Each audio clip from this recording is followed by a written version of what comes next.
Today we are discussing such a juicy topic. Oh, there was a bit of bubage there. I'm not sure what that was all about, but we'll just set that aside. I'm going to share with you 5 of the top books that I have read that did help me break up with binge eating. And then, because I thought that's great, let me give you 5 that will be helpful. 5 that will help you, and they'll be helpful, I promise. And also on the flip side, I'm going to share with you 5 that were not so helpful so that you cannot waste your time on those.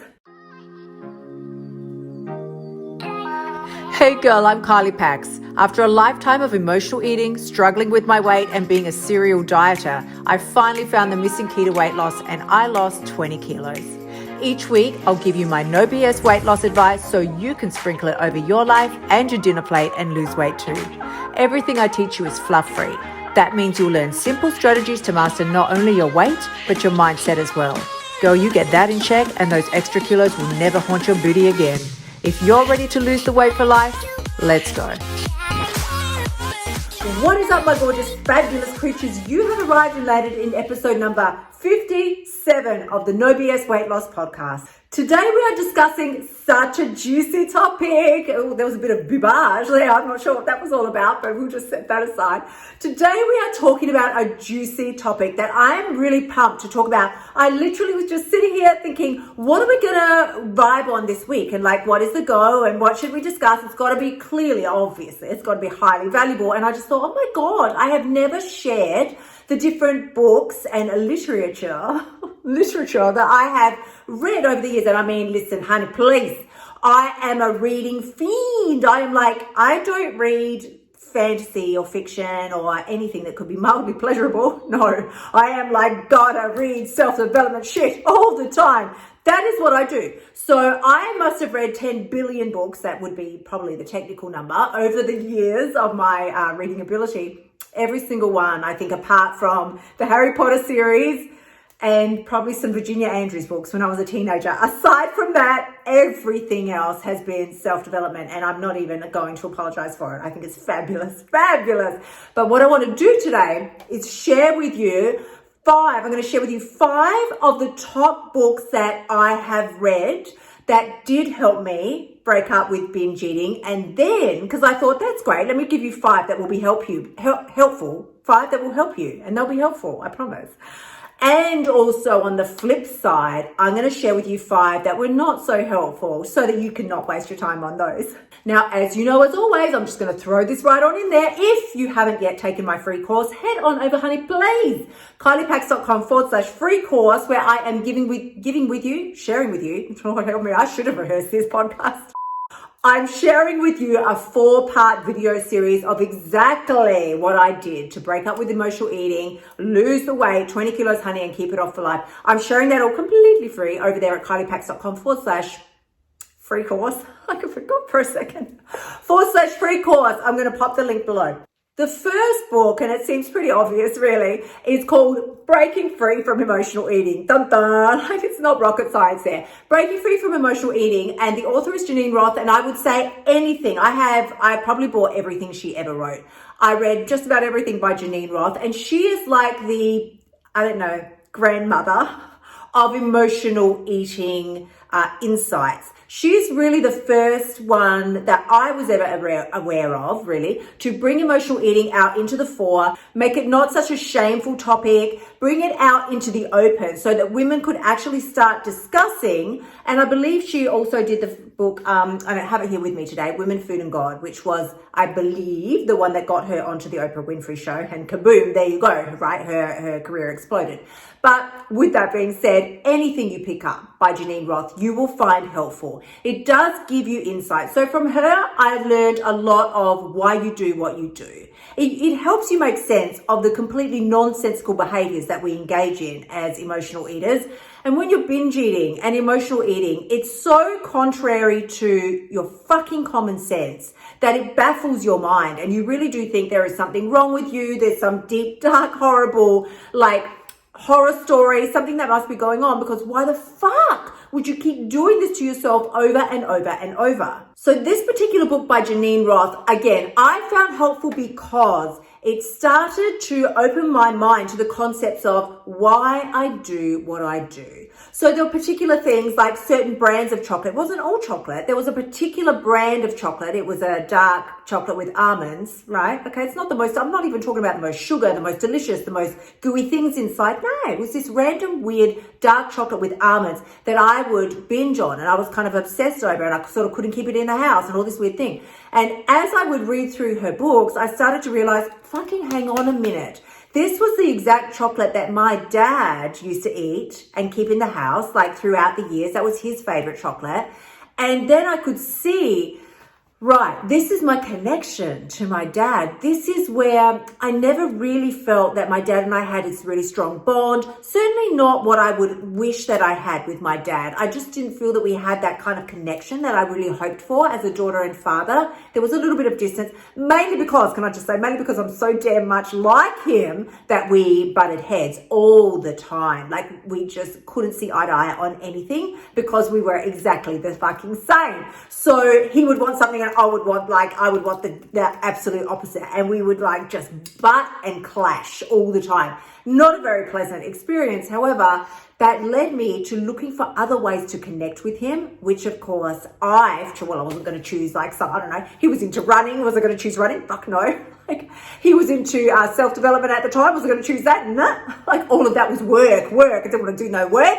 Just give me the fun thing. I'll eat the chocolate. But it really did help me see there was a connection to him that way. Then there was also a certain connection with food to my mum. And Geneen Roth's books really did help me see and understand the psychology behind the moves that I was making. And here's why that's so important. Because once you understand why you're doing what you're doing, you can now make a different choice.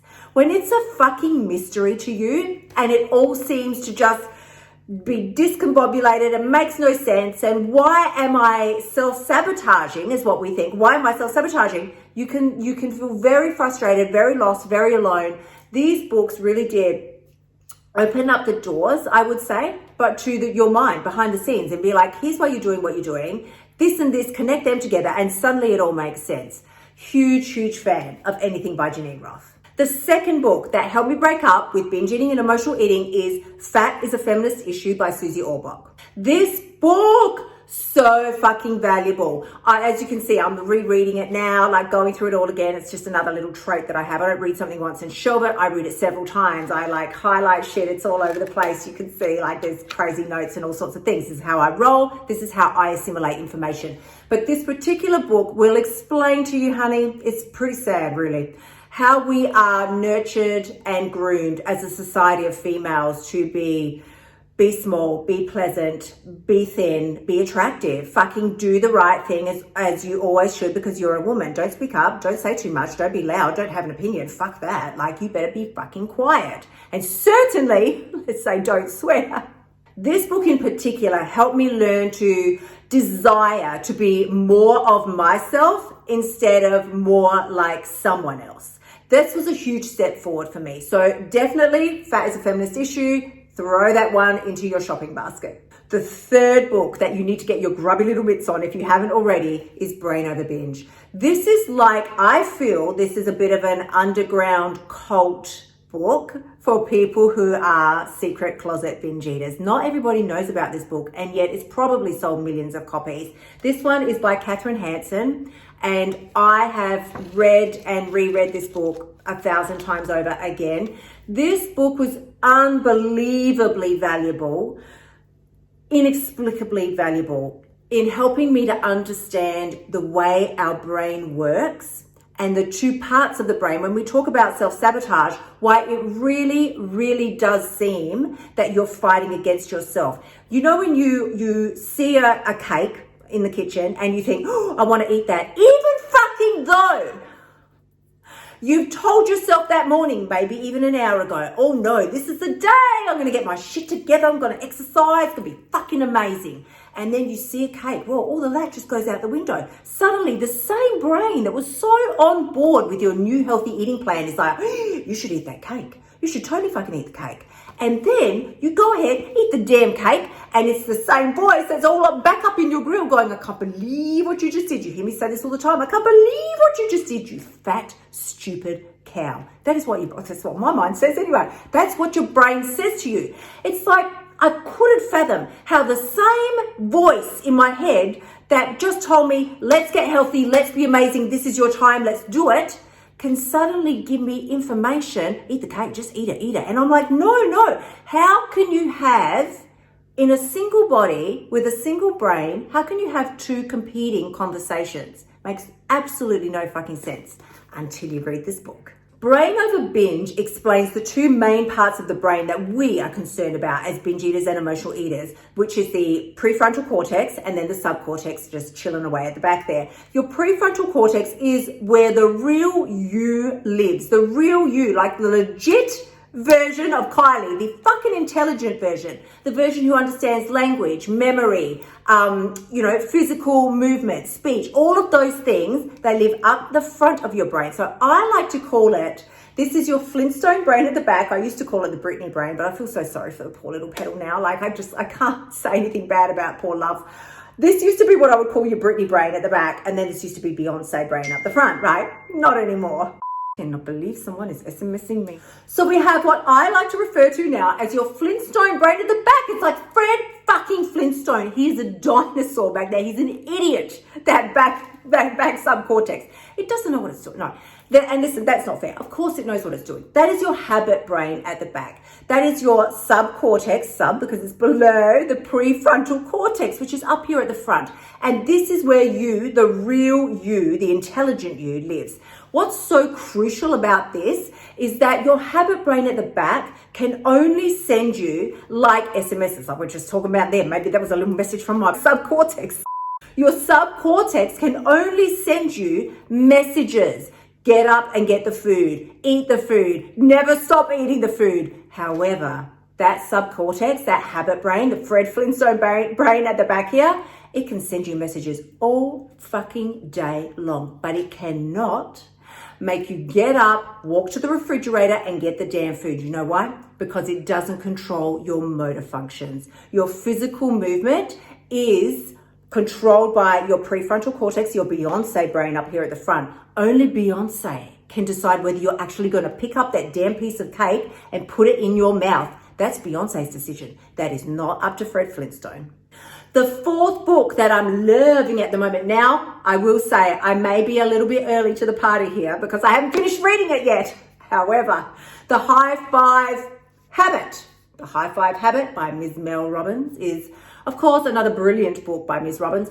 And this one I like because this helps you again. This book explains your RAS, what the fuck it is, how it works, and why you seem to be obsessing over food when you don't want to. The High Five Habit I found fascinating and very helpful when it comes to breaking up with emotional eating, binge eating, even just overeating, basic overeating, because it explains the RAS. Now, let's talk a little about the RAS. The RAS stands for your reticular activation system or reticular activating system. It's a part of your brain. It's like a glistening, glittery, diamond-looking hairnet that's fashioned over the back here, at the back part of the spine, and that is what we say for short, your RAS.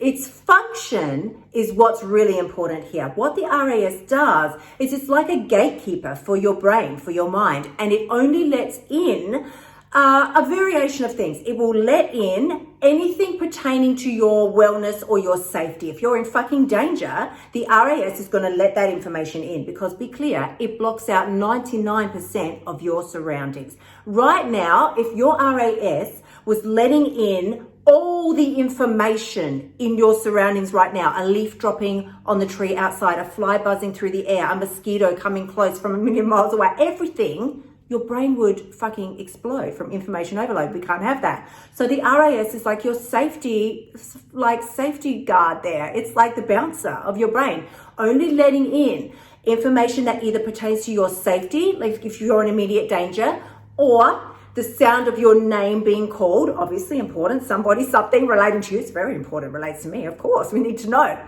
or something to do with sex. It will let in if there's a hint of getting sex, if there's somebody interested in having sex with you, all of that shit gets past your RAS. Don't worry, men will know damn well about that.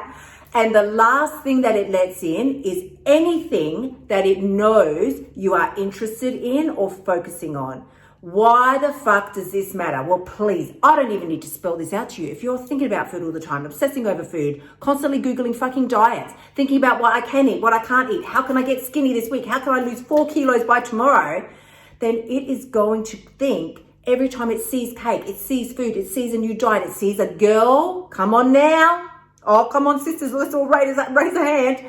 It sees a girl who's prettier than you, thinner than you, younger than you. Ooh, well, she's interested in that shit. Let me point her out to you. Other people, this girl's just innocently walking down the street. You scrolling on Instagram, somebody else not even seeing her. But you see her, you fucking see her. Because your RAS is pointing that shit out to you. Your job to help in this area is to give a new funnel to your RAS. Start to decide what it is that you're going to focus on. Because it's not the RAS fault. Oh, no, honey, no. It's you, what you're focusing on, what you're giving your attention to. See, I'm getting all up in your grill. You got to get your shit together and start thinking and focusing on new ways for you to become better. Not comparing yourself to other people. What can I do today to increase my levels of joy and happiness? What can I do today to eat a healthier diet? What can I do today to get a few extra steps in, right? Close those damn rings. What can I do today for that? Then your RAS is going to start pointing that shit out to you. How much better do you think your life will be then? The last book that really helped me with emotional eating and binge eating, and I don't even think you can see it because it's a white cover and it's a hardback. The version that I've got is a hardback, but it probably comes in a lot of different versions.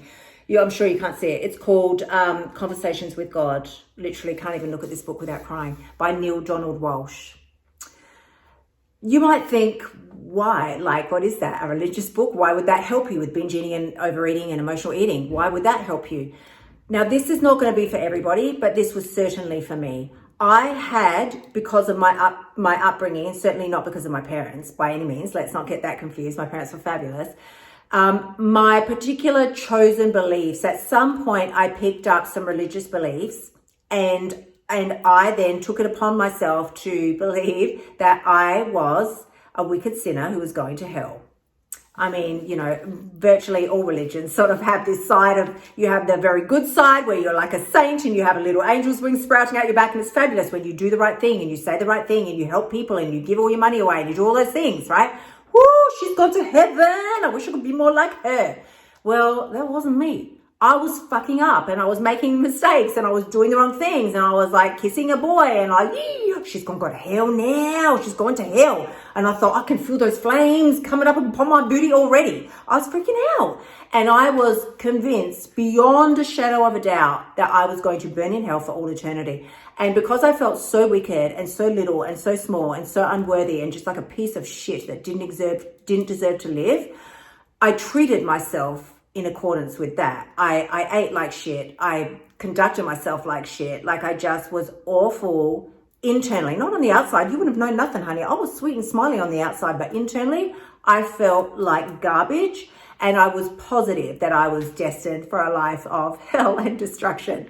What this book did is open my eyes to different ways that we can view God and different ways that God might try and speak to us. And it doesn't all have to be someone smacking you over the head with a particular religious book. There are different ways for God to reach out to you and touch your heart and change your life.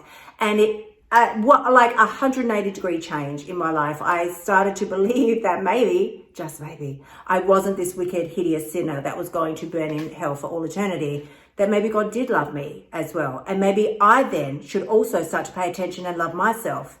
I mean, isn't it only right? If the creator of the universe actually gives two hoots about you, shouldn't you? Next, I want to move on to the 5 books that did not help me with binge eating, emotional eating, or losing any damn weight. And the first one is A Course in Weight Loss by Marianne Williamson. Now, you may better know her as the author of A Course in Miracles, which again is a fabulous book. Love it, love it. However, I didn't find this book particularly helpful. Now, I will preface all of this by saying this is no shade on any of these authors or their books. You may find them excellent and extremely helpful. I am just sharing my experience with you at the time that I read them. Now, I did read this several years back now, It may have been too advanced for me at the time. It may have been I was just not ready to receive it, but I literally just didn't get anything out of it. It was sort of the way it wanted you to release your weight, and I use that word on purpose. It wasn't like we would say, lose some weight. It was like, no, release the weight, allow the pain in, assimilate the pain, let it flow through you, release it, you're not guilty, and all this stuff. I just thought, I want some practical action steps. It just really it wasn't assisting me at the time. So I'm not going to go on too much about it because you may wish to give it a go. Something about it might resonate with you and you think, oh, I loved Course in Miracles, or I loved like ACIM. I might want to have a look at this. So you can go ahead and try this book. But as I say, I mean, there's certainly not all the highlights and things in here that I have in the other books. There's not that there was nothing in it. I just didn't find any practical action steps, and I didn't find the sort of activities or journaling prompts or anything particularly useful in giving me the insights that the previous books did. Now, the next book that I didn't find super helpful in helping me lose weight, stop binge eating or emotional eating, and I really, really hesitated to bring this one up because I love this dude. Like, I want to meet him and his partner. I want to meet them. I love them. They've helped me in many other ways. But when it came to weight loss and so forth, I didn't find this book particularly helpful. It's Heal Your Body 101. Now, Markus Rothkranz is the name of the author. And as I said, I fucking love this guy. His website, what he stands for, what he does, the resources that he has available, both paid and free, are next fucking level.